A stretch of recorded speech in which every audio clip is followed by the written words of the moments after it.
સ્વાધ્યાય 10.2 દાખલા નંબર છે 17 તમને એમ કહે છે કે સાબિત કરો કે બિંદુઓ ABC ના સ્થાન સદિશો અનુક્રમે તમને સ્થાન સદિશો આપેલા છે તો એ કાટકોણ ત્રિકોણ રચે છે એટલે કે બિંદુ ABC છે એ કાટકોણ ત્રિકોણ રચે છે હવે અહીંયા બાળકો તમને બિંદુ A નો સ્થાન સદિશ આપ્યો છે કે આપણે જોઈએ કે સદિશ A લઈ સ્મોલ લેટરમાં 3i 4j 4k પછી b નો સ્થાન સદિશ રકમમાં આપ્યો છે 2i - j + k c નો સ્થાન સદિશ આપ્યો છે કે i - 3j - 5k હવે તમારે કાટકોણ આપેલ બિંદુઓ છે કાટકોણ ત્રિકોણ રચે છે કે નહીં એના માટે આપણે જોઈએ કે AB BC અને AC ની જરૂર પડશે બાજુઓ તો અહીંયા છે કે સદિશ AB લીધું સદિશ AB તો b નો સ્થાન સદિશ માઈનસ a નો સ્થાન સદિશ એટલે b આપણે જોઈએ કે 2i - j + k પછી માઈનસ a અહીંયા ડાયરેક્ટ મેં માઈનસ લગાડ્યા -3i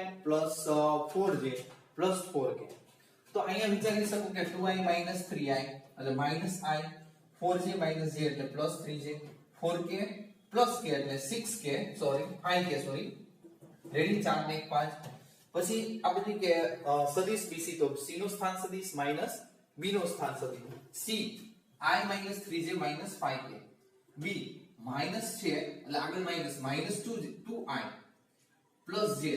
k તો આપણે જોઈએ કે -4 + i -2i એટલે -i -3j + j એટલે -2j -5k -k = 6k પછી સદિશ AC તો c નો સ્થાન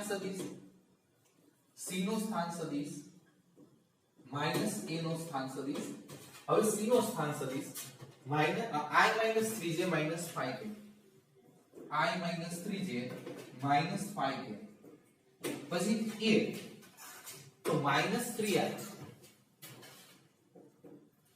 પ્લસ 4j અને પ્લસ 4k બરોબર છે પ્લસ 4j પ્લસ 4k હવે અહીંયા આપણે જોઈએ કે -3i + i -2i 4j - 3j એટલે ખાલી j 4k -5k એટલે -k હવે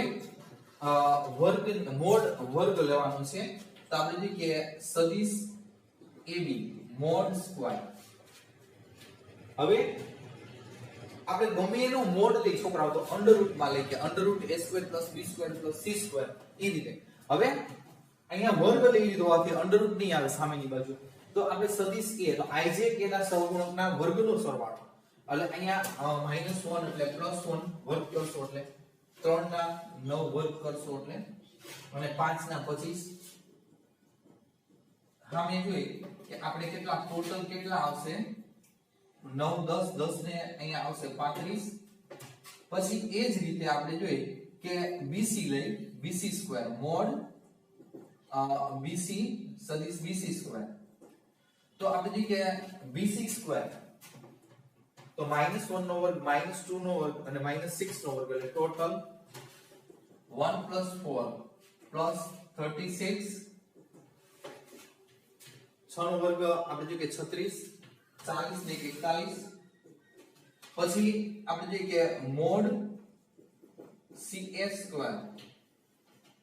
હવે -2 નો સ્ક્વેર +4 +1 +1 તો અહીંયા જોઈએ કે 4 ને 5 ને 6 હવે અહીંયા તમે વિચારી શકો 35 ને 6 41 બે નો સરવાળો તો ધેરફોર આપણે કહી શકીએ અહીંયા કે મોડ સદિશ AB² પ્લસ મોડ સદિશ CS²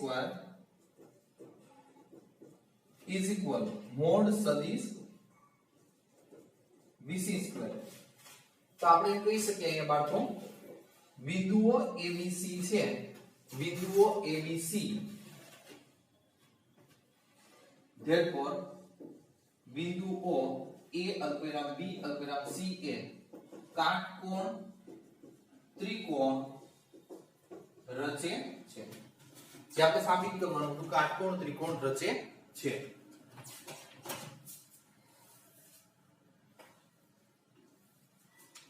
દાખલા નંબર છે 18 1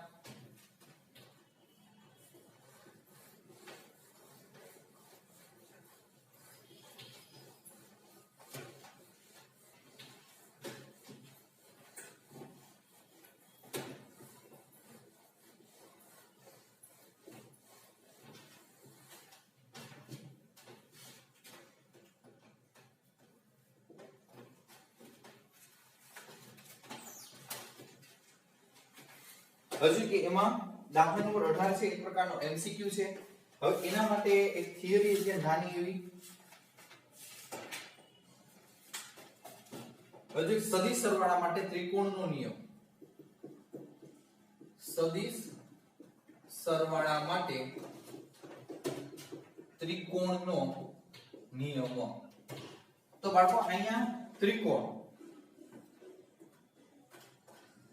આ A B અને C સદિશ સરવાળા માટે તો અહીંયા આપણે કહી શકીએ કે નિયમ સદિશ AB પ્લસ સદિશ BC ઇઝ ઇક્વલ સદિશ AC. AB BC અને AC. હવે આ સરવાળા માટેનો નિયમ છે, બરાબર છે. હવે બાળકો અહીંયા સદિશના નિયમ અનુસાર તમારા ફિઝિક્સમાં આવશે આ સદિશ AB પ્લસ સદિશ BC. હવે આને ઉલટાવવામાં આવે, બિંદુ C અને A ને ઉલટાવવામાં આવે તો આગળ સદિશના નિયમ અનુસાર દિશા વિરુદ્ધ થઈ જાય છે એટલે માઈનસ આવશે, બરાબર છે.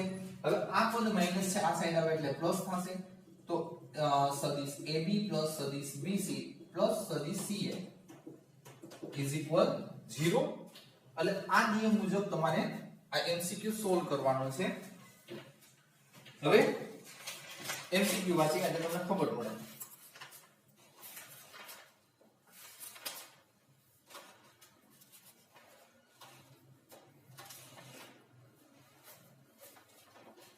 ત્રિકોણ ABC આકૃતિ જુઓ માટે નીચેના કયા વિધાનો સત્ય નથી?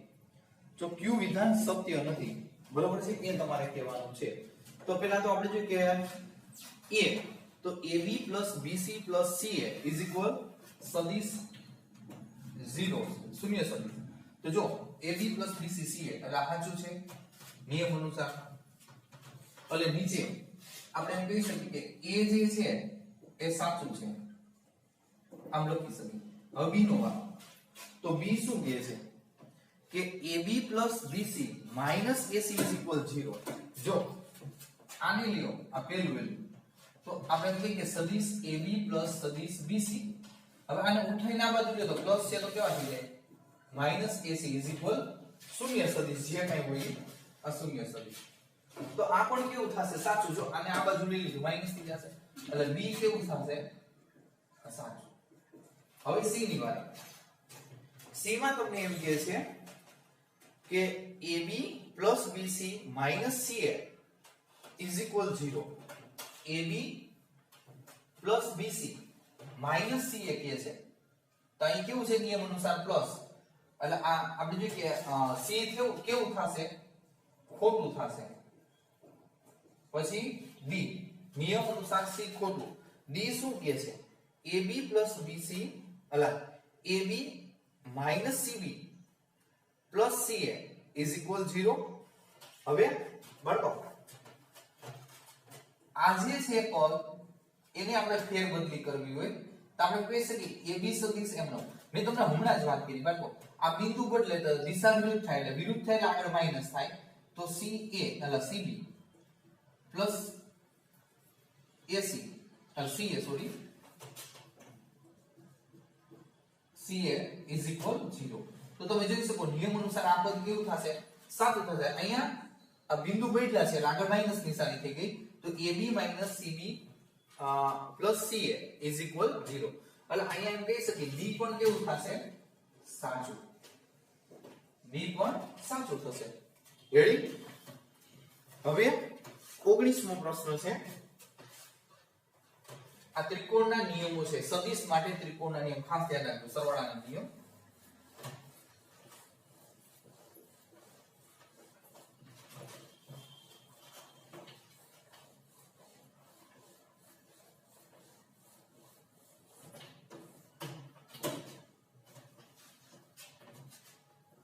દાખલા નંબર છે 19. દાખલા નંબર છે 19. જો સદિશ A ને સદિશ B એ સમરેખ સદિશ હોય. પહેલો પોઈન્ટ આપણો એવો છે કે સદિશ A અને સદિશ B છે એ સમરેખ છે, બરોબર છે. તો અહીં એમ કીધું છે કે નીચેના પૈકી કયા વિધાનો અસત્ય છે?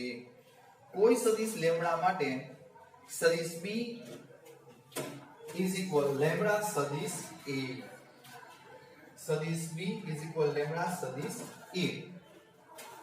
હવે a ને b સદિશ છે તો પહેલો આપણે નિયમ ચેક કરી, સદિશ b is equal લેમ્બડા સદિશ a. તો અહીંયા આ લેમ્બડા છે, લેમ્બડા સદિશ a નો સહગુણક છે. લેમ્બડા કેવો હોય તો અદિશ હોય, અદિશ રાશિ પ્લસ ઓર માઈનસ ગમે તે આવી શકે, અદિશ રાશિ છે. તો આપણે જે કે લેમ્બડાની કિંમત તમે ગમે તે લઈ શકો છો, લેમ્બડાની કિંમત તમે ગમે તે લઈ શકો છો, લેમ્બડા તરીકે તમે લઈ શકો. અદિશ છે એટલે પ્લસ ઓર માઈનસ 1 લઈ શકો, 2 લઈ શકો, 3 લઈ શકો, ગમે તે લઈ શકો. તો અહીંયા આપણે એમ કહી શકીએ કે આ therefore સદિશ b is equal plus or minus a, અથવા આમ પણ લખી શકો કે સદિશ a plus or minus સદિશ b, આમ પણ લખી શકો. બરાબર.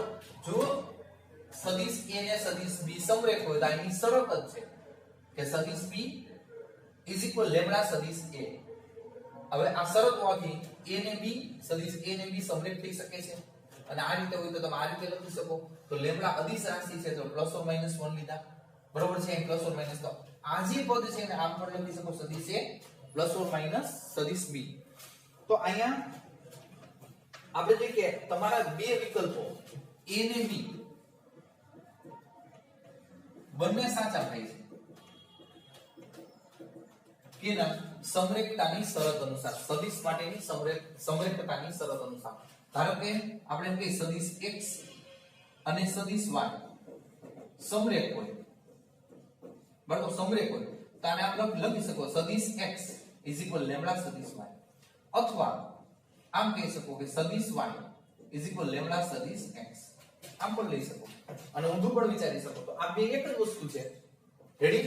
હવે ત્રીજું છે કે અનુરૂપ ઘટકો પ્રમાણમાં હોય, એના માટે આપણે અલગ વિચારશું. અનુરૂપ ઘટકો પ્રમાણમાં નથી એવો શબ્દ છે, અનુરૂપ ઘટકો પ્રમાણમાં નથી. તો આપણે જો કે એના માટે ધારણા કરી કે ધારો કે સદિશ a is equal a1j plus a2 I sorry અહીંયા પછી j અને a3k પછી સદિશ b ધારી લઈએ b1 I આ b2j આ b3k. હવે આપણે અહીંયા નિયમ અનુસાર આ બે કેવા છે? સમરેખ છે. સમરેખ સદિશ a લેમ્બડા સદિશ b સમરેખ હોવા, સમરેખતાની શરત અનુસાર સમરેખ હોવાથી આમ લખી શકો therefore a1 I plus a2j plus a3k is equal lambda. તો અહીંયા તમે લખી શકો b1 I plus b2j plus b3k. હવે બરાબર શરત અનુસાર આપણે એમ કહી શકીએ અને આમ પણ લખી શકીએ a1 અલ્પવિરામ a2 a3 આ લેમ્બડા b1 b2 b3. હવે આને ગુણાકારનો સંબંધ એટલે આ પણ રીતે લખી શકો a1 છેદ b1 is equal a2 છેદ b2 is equal a3 છેદ b3 is equal લેમ્બડા. બરોબર છે. આ ગુણોત્તરના નિયમ અનુસાર તો તમે જોઈ શકો a1 છેદ b1 a2 છેદ b2 a3 છેદ b3. હવે આ રીતે પ્રમાણમાં આવ્યા, બરોબર છે, સામે લેમ્બડા છે અચળ પદ. તો આ પ્રમાણના નિયમ અનુસાર આપણે જોઈએ કે સદિશ a અને b બે કેવા થાય છે? પ્રમાણમાં છે. એટલે આપણે જોઈએ કે c કેવું થશે? ખોટું થશે. c કેવું થશે? ખોટું. બરોબર છે. તમને પ્રમાણમાં મળે છે એટલે કે સદિશ a અને b સંલગ્ન ઘટકો પ્રમાણમાં છે, તેથી વિધાન c ખોટું થાય છે. જો તમને c એમ કહે છે કે અનુરૂપ ઘટકો પ્રમાણમાં નથી, અહીં અનુરૂપ ઘટકો c પ્રમાણમાં મળ્યા, સાબિત કર્યું. તો c કેવું થયું? ખોટું. પછી તમને ચોથો પ્રશ્ન એવો દીધો d બંને સદિશો સદિશ a અને સદિશ b ની દિશા સમાન પરંતુ માન ભિન્ન હોય છે. હવે દિશા સમાન છે પણ માન ભિન્ન છે એટલે સદિશને કોઈ પણ સદિશ હોય એને માન સાથે કોઈ સંબંધ જ નથી, માન સાથે કોઈ સંબંધ નથી. આપણે એમ કહી શકીએ કે માન સાથે સંબંધ નથી એટલે વિધાન ડી છે એ આપણે જોઈએ કે વિધાન ડી પણ કેવું થશે? સાચું થશે. માન સાથે કોઈ સંબંધ, નિયમ છે આ, ખાસ ધ્યાન રાખજો. કોઈ પણ સદિશ હોય, બે સદિશ, એને માન સાથે કોઈ સંબંધ હોતો નથી. સદિશને આપણે જોઈએ કે તમને ખબર છે કે દિશા કેવી છે એ જરૂરી છે, વિરુદ્ધ છે કે ભિન્ન છે, બરોબર? એટલે બે અલગ સદિશો માટે છે. આપણે જોઈએ કે સદિશો, સમરેખ સદિશો અને માન સાથે સંબંધ નથી. વિધાન ડી સાચું છે, બરોબર? એટલે આ રીતે આપણે જોઈએ કે ત્રણે ત્રણ વિધાન વિશે આપણે ચર્ચા કરી અને સાબિત કર્યું. પણ ચોથું વિધાન ડી છે એ ખાસ યાદ રાખવાનું કે કોઈ પણ સમરેખ સદિશ હોય, સમરેખ, જો તમને હેડિંગ આપ્યું છે સમરેખ સદિશ, એને માન સાથે કોઈ સંબંધ નથી.